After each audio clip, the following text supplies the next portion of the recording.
When did your something is very wrong here feeling turned out to be true? Not me, but my mom. When I was about 10 years old, I got invited to spend the night at my really good friend's home. My mom said no. I begged her to let me go, but she was adamant that I couldn't. She said she just didn't feel right about it and that no amount of pleading was going to change her mind. A few weeks later, my friend's dad was arrested for child pornography. After he went to trial, it was found that he had also molested several young girls. He would have his daughter invite them over for a slumber party and then touch them when they went to sleep.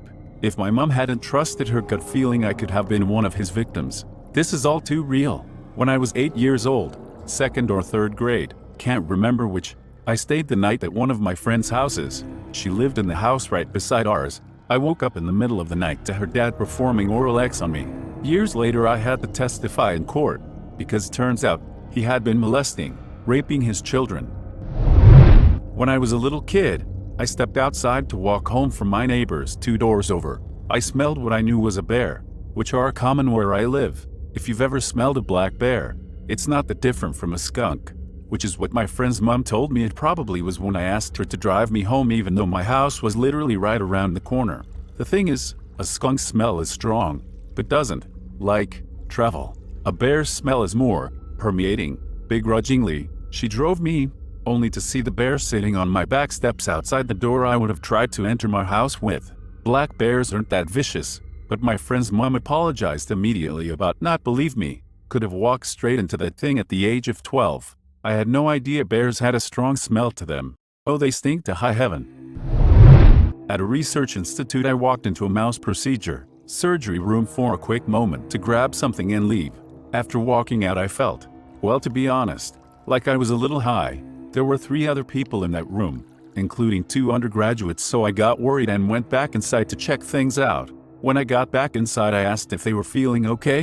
One of the undergrads turned to me and said she was fine, but was flushed and looked a little out of it. So I went around to all the isoflurane chambers, odorless volatile liquid that KOs mammals at low doses and kills them at higher, looking for leaks. Sure enough, the gasket at the bottom of one of the chambers had failed and it was leaking out and immediately boiling into a gas and filling the room.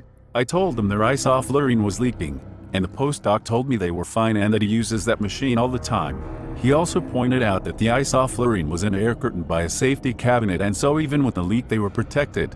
I called him an idiot, because a biosafety cabinet recirculates air and doesn't evacuate it like a fume hood, which is what he should have been using. So I ignored him, propped open the door, and ordered the undergrads to get out of the room. I then went to their lab manager and told her what I had found. Their lab manager came down like the wrath of God. ESO actually has quite the pungent smell to it. I'm glad the manager reamed him out, because you should be leak testing an anesthesia machine every time you use it.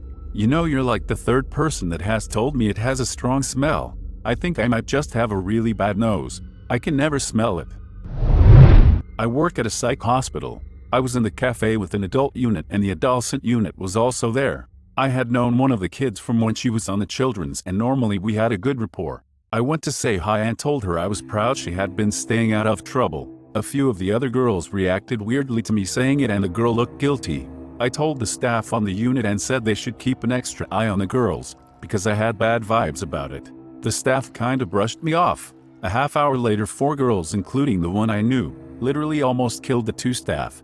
One got her head bashed in and suffered brain trauma, and the other staff was blinded in one eye. My grandparents were driving up a steep mountain road behind a logging truck when my grandmother started having a mild panic attack. She just kept saying something's not right. Pull over. We need to pull over, so my grandpa did and settled her down. After a few minutes she was fine and they kept driving. A mile or 2 up the road, the load of trees had come loose and spilled off the truck. That's some Final Destination it if I ever heard it. Yeah. OP's grandparents are definitely going to be hunted by death now. Well, but isn't that, like, standard procedure for old people? Yeah, that's why they're tired all the time. They just don't have the heart to tell you I can't run right now, because I was running from the Grim Reaper all night. I used to be a lifeguard in a very small gated community with a lot of wealthy people.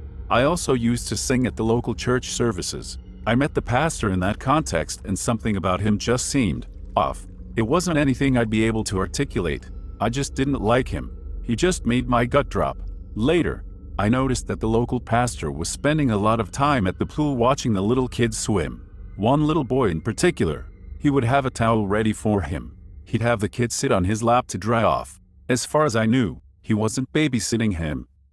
He was just there, watching and touching. It made my hackles rise.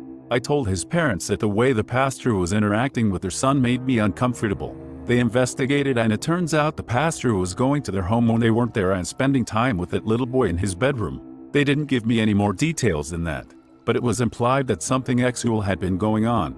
I don't know what happened to him after that, but he was obviously removed as pastor from the church. It's so important to trust your gut on these things. It's a really good thing that you told his parents. Then, good on you. Honestly, good on the parents too for actually taking it seriously and looking into it. So many people are willing to turn a blind eye for a perceived authority figure. Just found out one of my high school football coaches was caught diddling a student a few weeks ago. Fricked up. I was at a party when I was in college when two older dudes showed up. The place was packed and most people were drunk. I noticed something was a bit off about them. They never smiled and weren't really talking to anyone. Finally, someone accused them of feeling around in their back pocket, and it turned out they were lifting wallets from drunk college kids. Once confronted, one of the guys stabbed the kid in the stomach with a smallish knife. They left slowly and were never caught. It was pretty surreal. The kid who got stabbed turned out fine. That's way crazier than where I thought this was going. I had a similar situation in college where it was two guys in Hooters t-shirts that nobody knew who were keeping entirely to themselves. They would just smile and walk away when people approached them to ask who they were. Turns out they were undercover cops. They didn't stab anyone or steal anything, but they totally ruined the party. Hooters t-shirts. Mayo, like that makes it less conspicuous. What do college kids like? I don't know. Hooters. Good enough. It was just like that in my college. Without fail, whenever undercover cops entered a bar, they were always wearing Hawaiian shirts. I always imagined it was an idea from an older officer. And it worked once in 1986, and he's been convinced it's the way to go, and all the younger officers kinda roll their eyes and go with it. Went for a weekend away with a group from my local scouting area, back in the 80s. I didn't know them all, went to make up the numbers and get some climbing, canoeing, caving done. We stayed in a rented house in the Peak District, UK. One evening, a few guys went out to try bouldering, climbing boulders 10-15 meters high. I got there, took one look and said no, we have no climbing gear. That's high enough to die falling from. I got the mucky taken, chicken, etc. So I left them to eat and walked back. An hour later, one guy fell 10 meters and split his skull open on the rocks below, killed instantly. 10 to 15 meters for bouldering is insane. I wouldn't even consider anything over 4 meters. To me, bouldering is about going sideways, not up. At a certain point it stops being bouldering and starts being free climbing without safety gear, or as coroners see it, misadventure. I was also a scout. You were proven correct, and as your instincts were telling you. The scout have saying like be prepared and so on for good reasons. This happened almost 30 years ago, but I remember it like it was yesterday. I was probably 8 or 9 at the time and had been at the store buying candy for the weekend with a girl from next door. She was 1 year younger than me. The car stopped and the man inside opened the passenger door and asked me and my friend to get in the car. He was picking us up for our parents. He told us. I could not shake the feeling that something was wrong and remember thinking this is what my parents were talking about. I grabbed my friend's hand, said that we lived in that house right over there and pulled my friend with me. Went to their door, rang the bell, went straight in, and told the people living there what had happened. Turned out I was right. We were about to be kidnapped. Had a similar situation as kids, but generally being assholes, we literally threw rocks at the van. My cousin's kids did the same. They were notorious little hellraisers anyway, but had that deceptively innocent air about them when they were young. A van pulled up while the two oldest boys, both under 10 at the time, were with 2 of their younger sisters. The man tried to coax them into the van. The girls responded by screaming curses at him while the boys threw stones. Neighbors came running out of their house yelling at the kids, and it didn't get all sorted until the police showed up. Then everyone awkwardly realized the kids had done the right thing. Protectors of justice. It was 1:30 a.m., raining. I was riding my motorcycle down a 4-lane road, 2 lanes each direction with a middle turn lane. I saw a car approach a stop sign, perpendicular to me, in the parking lot of a bar, and thought to myself, he's going to turn left in front of me. I was going 45 miles per hour. let off the throttle and about 200-250 ft from him. He did exactly what I thought he was going to do. Grabbed my front and rear brakes, back tire locked up and kicked out to the left. I had maybe 40 to 50 feet in which I would either high side in front of the car and likely be ran over, slam into the driver door or rear driver door, or jump off to the right in a tuck and roll fashion.